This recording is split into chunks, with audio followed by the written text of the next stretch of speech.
Hey guys, it's Darren with ArbitrageTrade. It is time for Deep Dive with Daniel. Daniel's the guy hanging out at the bottom right of your screen right now. Say hi, Daniel. Hello. No, you're supposed to say hi, Daniel. Anyway, it's an old joke. Hi, Darren. Hi, Yeah, it's an Daniel. old. There you go. There you go. You got it third time. This blog this week is the history of the VIX, Wall Street's fear gauge explained.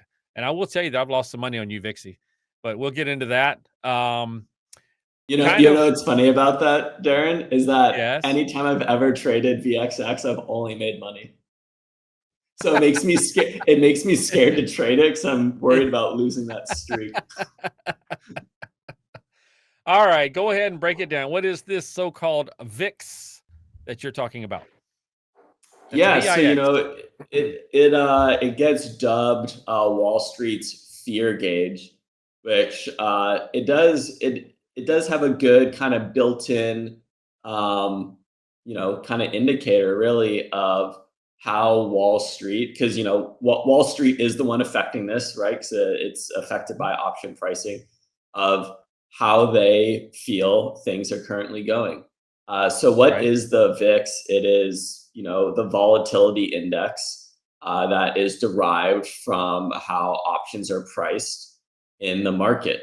So anytime there's a dramatic move in stocks one way, typically to the downside, you see a big spike in volatility, i.e., people are playing with options to hedge their positions or make a bet in that direction, and it spikes up in volatility, Which we know i.e., the options get really expensive. exactly, and that's where I mean the hedge funds admitted earlier in the year we were at like a really high level of options playing, especially to the downside from these hedge funds earlier in the year. So I don't know if that's the same. Evidently, they've evened it out at this point, but that remains to be seen. We'll never know the truth behind that.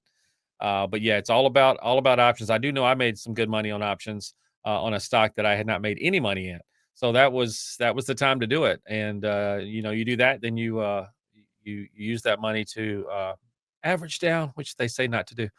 But Volatility is great for covered calls and cash secured puts, Darren. there you go. Covered calls what it was.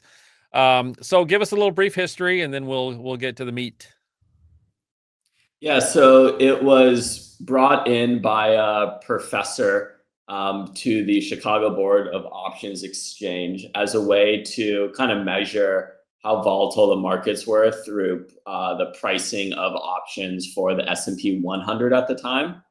And then, so that was 1993. And then in 2003, they updated it to reflect the entire S&P 500. So a bit more comprehensive view of overall market sentiment. And instead of just, the top 100. And since then, I believe that VIX is measured, it's a 30-day kind of like average. Right. But there's, the VIX 6 month, there's the 9 day, there's something called the move average, which is essentially VIX for bonds.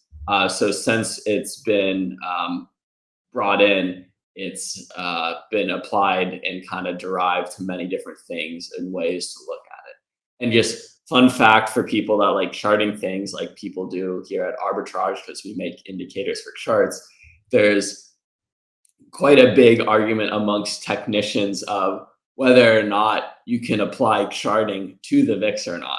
Right. Right. Yeah, exactly. Well, we just hit. We went over 50 not too long ago, twice, I think. Oh yeah, And we traded up there for like 4 days. yeah, exactly. So I mean, that was kind of historic. But you have some other historic moments where the VIX went crazy. So why don't you give us those real quick? Yeah, so the VIX hasn't been around the longest time as far as market history goes, Hmm. but really just imagine any time there's been a major crash, think the VIX spikes, and the reason being that when people, Wall Street anticipates stocks going down, they start buying hedges. The more people start buying, the more expensive the options get, and then it causes the VIX to rise. So you can think of here like the dot-com bubble, where options, spiked really high for that year. But if you want to go back and look at the chart of the VIX, the 2008 financial crisis Mhm. had the VIX rise super high for years. So typically, you can think of anytime the VIX touches the 10 mark, it is like the lowest point it gets. You can almost guarantee VIX is going to start rising from there. That does not mean the markets are going to crash. It's just like kind of the lowest level it ever even touches, right? So typically somewhere between 10 to somewhere in the teens, you could consider like, 10 to 15 is pretty low. 15 to 20 is kind of medium. It's like, like average volatility. But once you start getting above like 23, that's when you start to typically have more volatile markets. Or when you start trading at that level, you typically are kind of anticipating something that's going to spike, i.e., markets going down. So, we Yep. saw that in COVID, things started to get a Mhm. little more volatile. And then they just absolutely spiked, trading well above that 30 mark. Yep, and I mean, it's a good way to make money really quick too, especially if you use the UVixy. But you got to be very careful with that because it is an ever moving downward thing. If you try to play with the UVixy, and you can get your butt handed to you, just like you can in the VIX. Yeah, So so it's I mean, for retail, that's an important point, Darren, is that uh, playing the VIX, it's not a long term hold by any stretch, right? So exactly, the way exactly. those ETFs work is that they roll future contracts. So there's a decay component of Yes, the futures contracts that they hold. So when you're trading the VIX, you want to do it on a very short term time frame, whether you're holding or you're playing options on the VIX, which is kind of like this double like synthetic yes, thing. It's kind of weird. But the longer you hold, the more exponential the decay is. So it's really a short term kind of trading tool opposed to any, I think volatility will spike in the next year. I'm like, well, I think that's going to right. spike is your account to the downside. Right, it's like it's like almost like a slot machine, I don't know, it's just really it's gotta be quick. You're not there Hmm. for a long poker tournament, you're there for a quick win on a slot machine or something. Exactly. Um, and most of the time, the excitement that is most time when they start talking about it, it's already done, the move is already done, and you were too late. Yep. Um, okay, so we got through that. What about, strategies here on using these products? Yeah, so some of the strategies, kind of like what you're saying, is if you think the downside in the market is gonna come soon, you can use, you go long one of these ETFs, or if you have the option to use the VIX futures, you can go long there.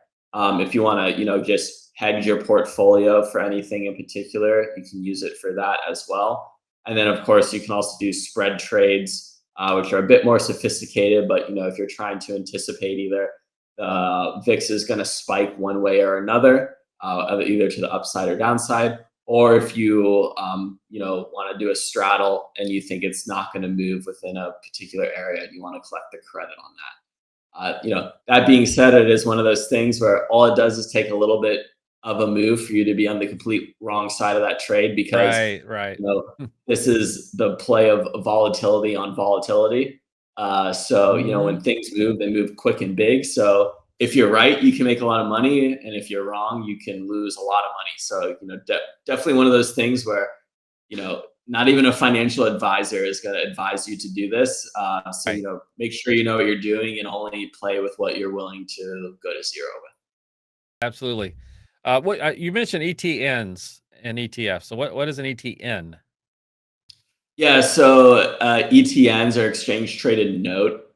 It's Okay. really just a different way of saying ETF. They technically have like a different structure, Okay. but it's like like typically ETFs are reserved for stocks. Exchange traded note is kind of like you're holding something that they're going to roll, right? So like I believe like USO, which holds oil future contracts, is an ETN as well. So it's kind of Cool. like you're right to that thing, opposed to like actually holding an equity that is like sustained for time. Gotcha. Well, I mean, the only thing I could see that's left, unless you want to add something else, is that you're very careful to say that just like anything, you shouldn't use this as a everything in type of thing you should look at. That it should only be one tool of the many that you use to make decisions, right? Yep. Yeah. I Yep. mean, this is one of those things, like you were saying before, where once they're talking about it, it's kind of too late, right? The VIX isn't Right. something you want to chase, right? Right.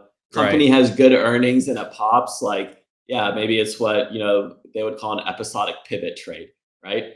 Don't be chasing the VIX. It would just be a bad idea. It's like it's something you have to be strategic and think you have some kind of market edge in if you're gonna play it in advance.